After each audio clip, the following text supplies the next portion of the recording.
Boa tarde, meu nome é André Kaisel, sou professor do Departamento de Ciência Política do IFCH Unicamp. Hoje pela manhã eu li um artigo que foi publicado no blog do Instituto de Estudos Peruanos, que é um centro de pesquisa em ciências sociais bastante importante, quase mais de 50 anos de existência em Lima, por um historiador.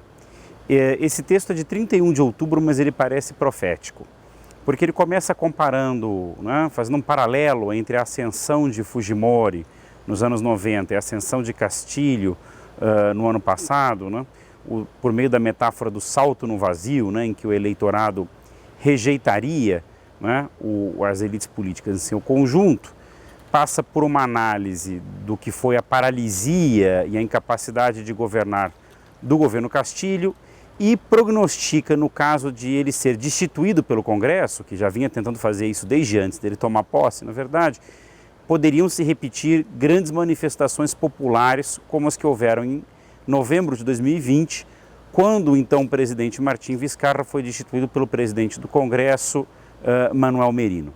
Então, eu digo o artigo é profético porque ele, digamos, acertou na mosca, haja visto os acontecimentos desde o último dia 7, em que Castilho, num lance bastante estranho até agora, ele faz um pronunciamento à nação, dizendo que é fechar o Congresso e convocar novas eleições. Os militares, ato contínuo, apoiam o Congresso o destitui por ampla maioria e ele é preso. E a sua vice-presidenta assume o governo, Dina Boluarte. Agora, de lá para cá, de fato, o que nós temos visto são manifestações crescentes, e primeiro mais localizadas nos departamentos do sul andino e agora já mais espalhadas pelo país, inclusive na capital Lima, com forte repressão policial, fala-se em 7, 8 mortos. O estado de emergência que foi decretado originalmente pela nova presidenta para os departamentos do sul já foi estendido ontem a todo o país, mas não há sinal de que estas manifestações, que agora convergiram em torno de uma greve geral por tempo indefinido, venham a arrefecer.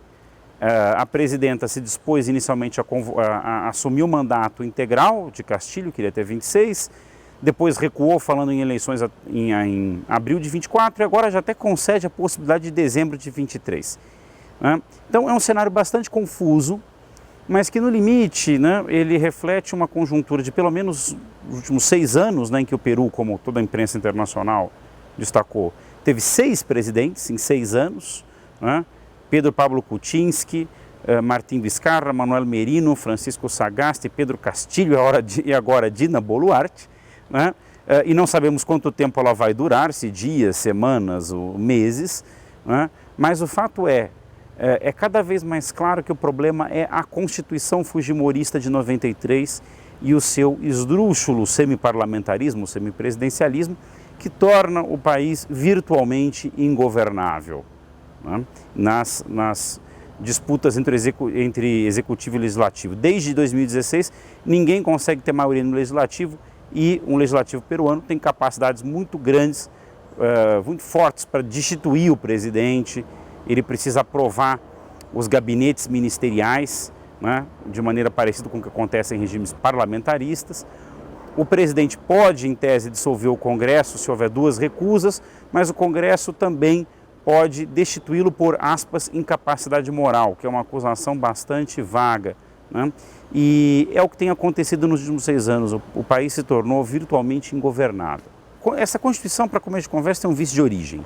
Ela surge de um autogolpe, este sim um autogolpe bem sucedido, porque como quer que se avalie o que Castilho fez na semana passada, ele claramente não tinha o apoio que eventualmente julgava ter para fazer o que tentou. Fujimori sim, urdiu uma conspiração, deu um autogolpe, convocou uma comissão de juristas afins a ele para elaborar uma nova Constituição e a aprovou em plebiscito, mas num ambiente de estado de exceção.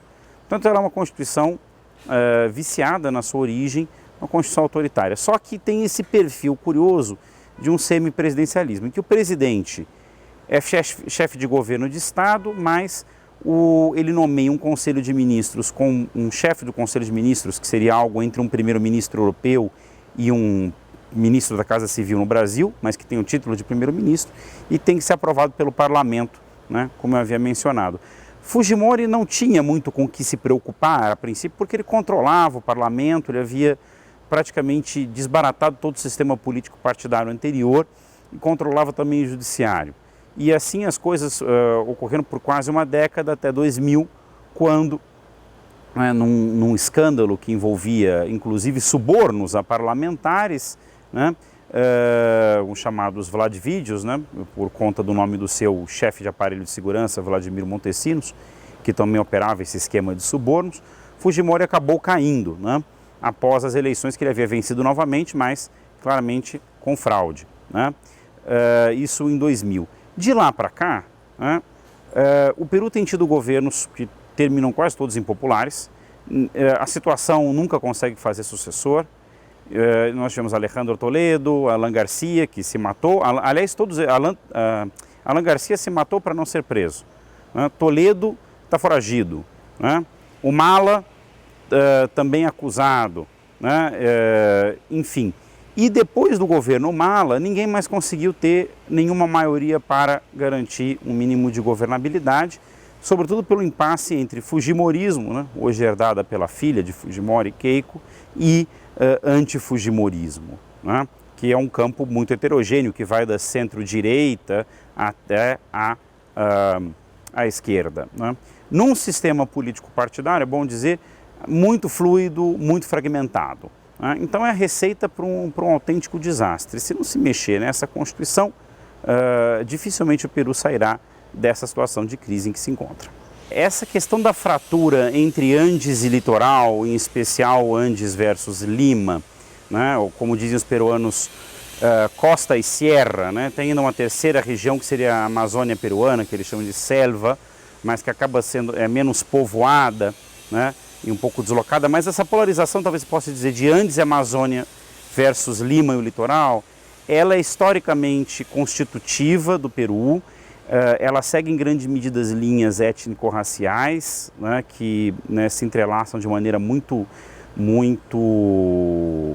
forte com a estrutura de classes, no limite remetem à conquista espanhola e a colônia, como analisava inclusive no seu clássico Siete Ensaios de Interpretação da Realidade Peruana, o principal nome do marxismo peruano e possivelmente latino-americano, José Carlos Mariátegui, já em 1928.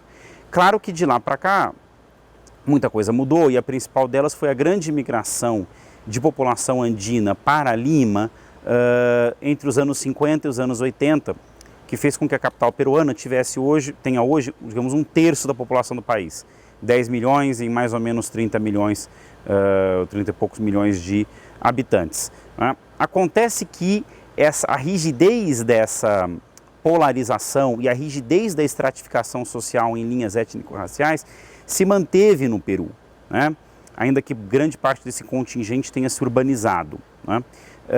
Na era Fujimori, depois da guerra, do conflito armado interno entre o Estado peruano, o Sendero Luminoso, e o MRTA, o Movimento Revolucionário Tupac Amaru, Fujimori conseguiu impor o neoliberalismo como forma hegemônica da vida social e da vida política, sobretudo baseado no altíssimo índice de informalidade da força de trabalho no Peru, por meio da ideologia do empreendedorismo, etc. Mas as populações andinas continuaram se sentindo relegadas e depauperadas, sobretudo na última década, pela ampliação de grandes projetos mineiros ou de exploração de gás por multinacionais nos Andes e na Amazônia. Mas agora o conflito agrário é sobretudo com as grandes mineradoras. Então você tem uma sociedade fragmentada e ao mesmo tempo polarizada. E isso se refletiu muito cristalinamente nos padrões eleitorais, sobretudo do segundo turno de 21, em que Keiko Fujimori ganhou com 60% dos votos em Lima, mas Castillo, que é um professor rural andino, da região de Cajamarca, na região norte dos Andes peruanos, obteve votações que iam de 80%, mais de 80% em Cusco, a quase 90% em Puno, fronteira com a Bolívia, né? Então, se a gente for observar a popularidade do Castilho antes da sua queda, que já era baixa, porque ele não havia conseguido implementar praticamente nada, teve 5 gabinetes, o Congresso realmente impediu de governar em toda a linha, e ele também não foi capaz de neutralizar essa oposição, era de 27% de aprovação.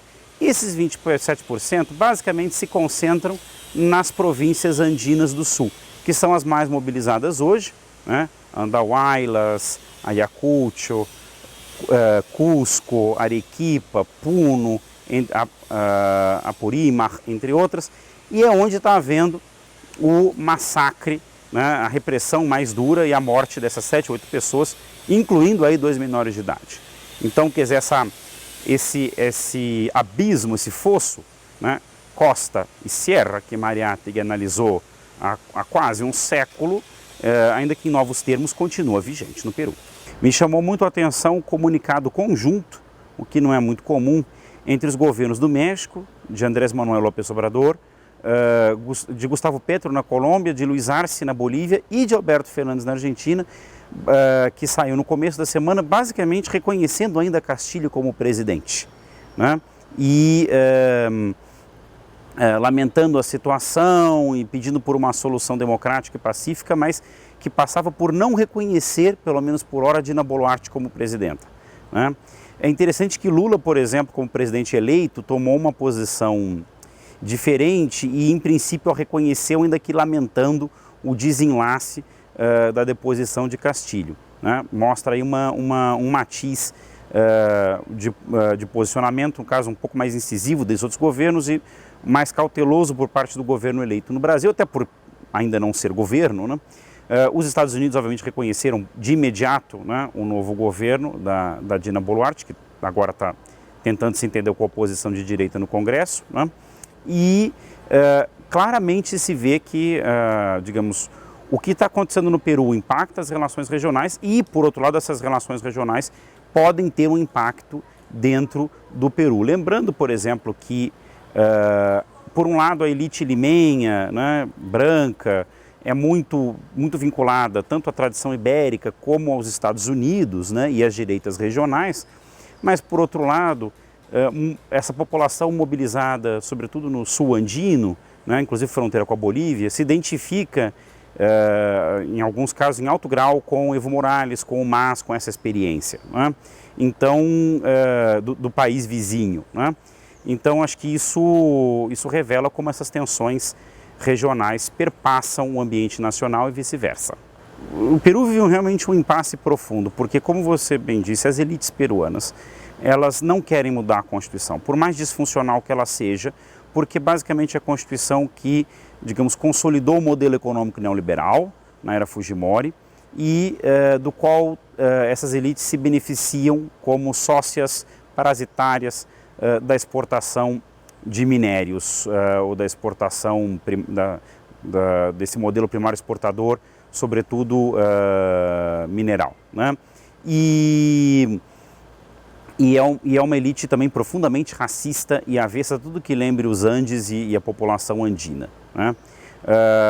Por outro lado, existe um sentimento popular, desde novembro de 2020, naquela primeira onda de manifestações recentes, né, quando a queda de Vizcarra, que demanda uma nova Constituição e, sobretudo no caso das regiões andinas, se fala abertamente em rumar para um modelo plurinacional, de novo, né, próximo daquele implementado na Bolívia em 2009. Né?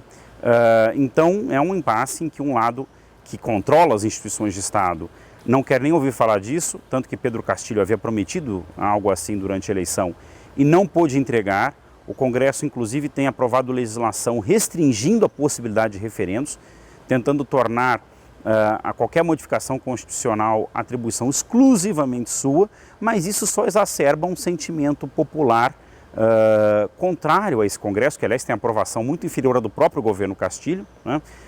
Menos de 14%, segundo as pesquisas do Instituto de Estudos Peruanos, por exemplo, pesquisa de opinião desse último mês de novembro, né? Então uma desaprovação altíssima, E a única saída, me parece, seria um acordo em torno de um processo constituinte.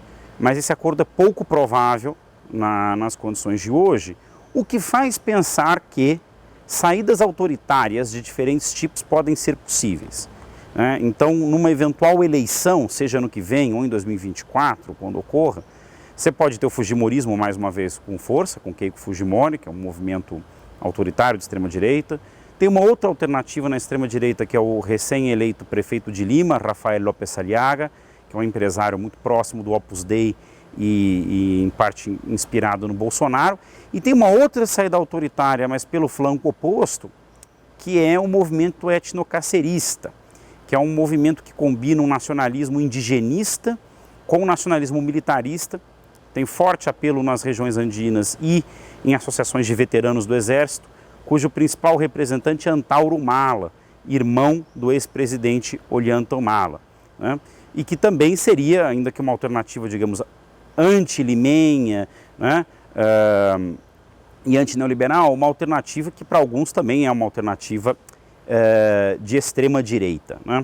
Então, digamos, a situação do Peru não é fácil e a esquerda, para variar, muito dividida, muito fragmentada. A esquerda, digamos, andina, regionalista do Partido Peru Livre, que foi o partido de Pedro Castilho, e a esquerda mais limenha, mais urbana, intelectualizada da Frente Ampla, da ex-candidata Verônica Mendonça, não conseguem se entender e não conseguem ganhar organicidade, de modo que, por esse flanco mais democrático, não parece surgir uma alternativa, infelizmente, por enquanto.